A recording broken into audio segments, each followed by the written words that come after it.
여러분 안녕하십니까? 오늘 15일 월요일 아침입니다. 또 한 주가 이렇게 시작이 됐습니다. 이 한 주간도 주님의 인도하심이 여러분 모두에게 함께 하시기를 바랍니다. 오늘 아침에 함께 나누실 말씀은 마태복음 5장 11절 12절 말씀입니다. 나로 말미암아 너희를 욕하고 박해하고 거짓으로 너희를 거슬러 모든 악한 말을 할 때에는 너희에게 복이 있나니 기뻐하고 즐거워하라. 하늘에서 너희의 상이 큼이라. 너희 전에 있던 선지자들도 이같이 박해하였느니라. 아멘. 예수님께서 그리스도인에게 주어지는 8가지 성품에 대해서 말씀하셨는데 마지막 8번째는 의를 위해서 박해를 받는 자는 복이 있다고 말씀하셨습니다. 그렇다면 그 의를 위해서 박해를 받는다라는 말은 무슨 뜻일까요? 오늘 본문 11절에 그 해답이 있습니다. 예수님은요, 나로 말미암아 너희를 욕하고 박해하고 거짓으로 너희를 거슬러 모든 악한 말을 할 때에는 너희에게 복이 있다 이렇게 말씀하셨습니다. 그러므로 의를 위하여는 예수님을 위하여입니다. 그러면 예수 안 믿는 사람이나 일반적인 상식을 가진 사람은요, 너무 편협하다고 말할 것입니다. 이것은 예수 밖에는 구원이 없다는 말이 그러한 사람들의 귀에 거슬리는 것과 같은 것입니다. 다시 말하면 착하고 의롭게 살면 되지 꼭 예수를 믿어야만 구원을 받느냐고 하는 그 기독교의 절대 명제 앞에 사람들이 당황하는 것과 같다는 말씀입니다. 많은 사람들은 자기가 선을 위해 살면 그것이 구원이다 라고 말해주기를 기대하고 살아갑니다. 그러나 성경에는 예수 그리스도 외에는 구원이 없다고 분명하게 말하고 있습니다. 믿는 것과 선행은 다른 것입니다. 선행은 예수 믿는 사람들이 당연히 해야 하는 일이지 선행 자체가 구원의 조건이 될 수는 없습니다. 오늘 말씀에 예수님 때문에 욕을 먹고 핍박을 받고 온갖 수모와 거짓말로 속임을 당할 때는 진정한 축복이 있다고 말씀하셨습니다. 사도 바울은 갈라디아서 2장 20절에서 내가 그리스도와 함께 십자가에 못 박혔나니 그런즉 이제는 내가 산 것이 아니요 오직 내 안에 그리스도께서 사신 것이다 라고 말합니다. 내 안에 사시는 그리스도, 그분을 위해 당하는 모든 핍박, 환난이 있을 때 진정한 천국이 임하고 하늘의 보상이 있다고 말씀합니다. 여러분에게 핍박이 있을 겁니다. 또 고난이 있을 것입니다. 또 환난이 있을 것입니다. 자, 그런데 이런 생각을 해봅니다. 지금 여러분들이 당하는 박해, 고난, 핍박은 정말로 예수님 때문에 당하는 어려움입니까? 아니면 자기의 지위 때문에, 자기의 욕심 때문에 받는 고난이십니까? 이게 다른 겁니다. 어떤 사람은요, 교회가 예수님 때문에 핍박받는다고 말을 그렇게 하기도 합니다. 그런데 정말로 그럴까요? 혹시 교회 이름, 예수 이름 핑계대고 핍박받는 것은 아닐까요? 자기 이익을 위해서, 욕심을 만족시키기 위해서 잘못해서 박해를 받는 것, 고난을 받는 것은 아닐까요? 목사라고 다 예수를 위해 핍박받는 겁니까? 그렇지 않죠. 그가 목사요, 예수의 이름을 부르지만 동기는 다른 것 때문에 어려움을 받을 수 있다는 겁니다.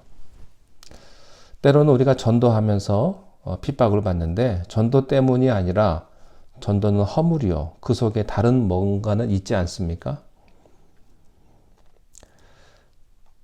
내가 핍박을 받으면, 내가 어려움을 당하면 사람들은 당연히 예수 때문에 받는 고난일 거라고 생각을 할 수 있습니다만 정말로 그러느냐 말입니다.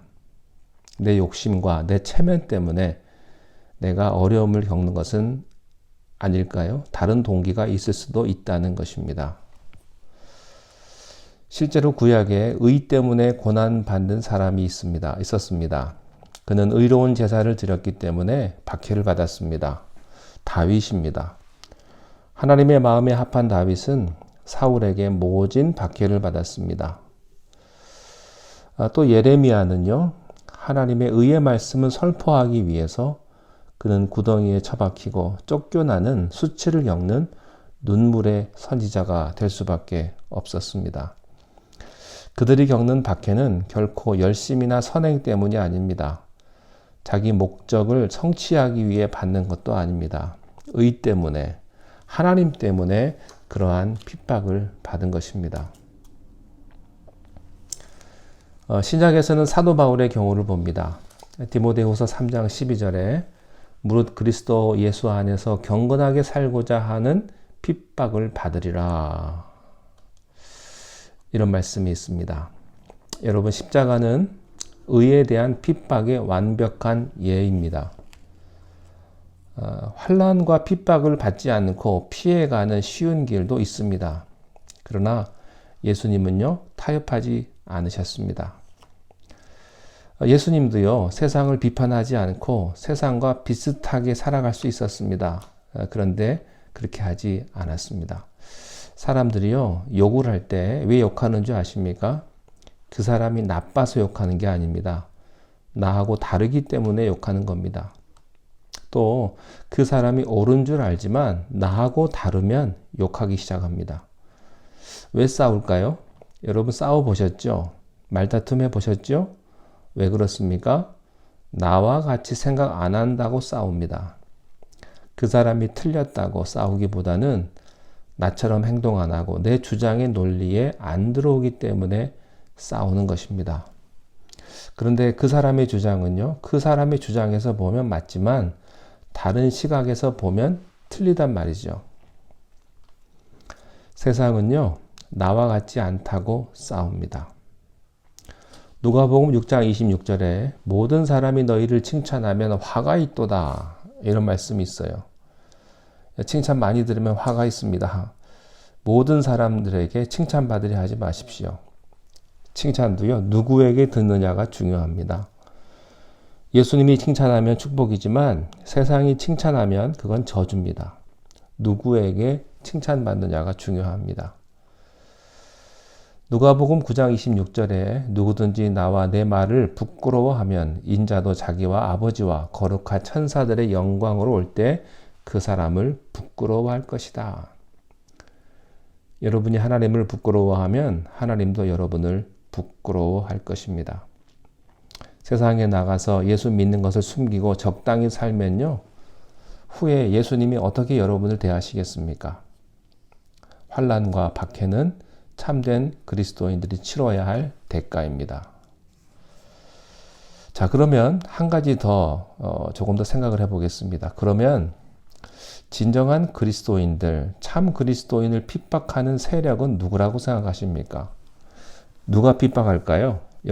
누가 여러분들을 힘들게 합니까?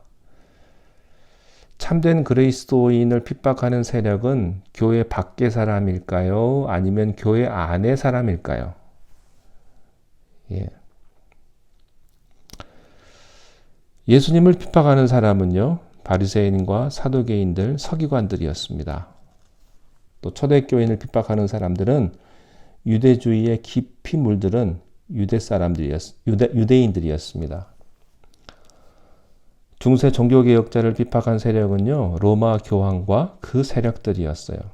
핍박은 언제나 외부에서 오는 게 아니고요, 내부에서 옵니다. 배신이라고 하는 것은요, 멀리 있는 사람이 하는 것이 아니라 가까이 있는 사람, 믿었던 사람에게서 배신은 언제나 시작됩니다. 핍박은 언제나 가까운 데서, 안에서 옵니다. 진정한 기독교는 거짓 기독교로부터 핍박이 오고요. 진짜 그리스도인들은 가짜 그리스도인들에 의해서 핍박이 옵니다. 예수 안 믿는 사람들은요, 그렇게 행동 안 해요. 오히려 매너가 있어요. 친절해요.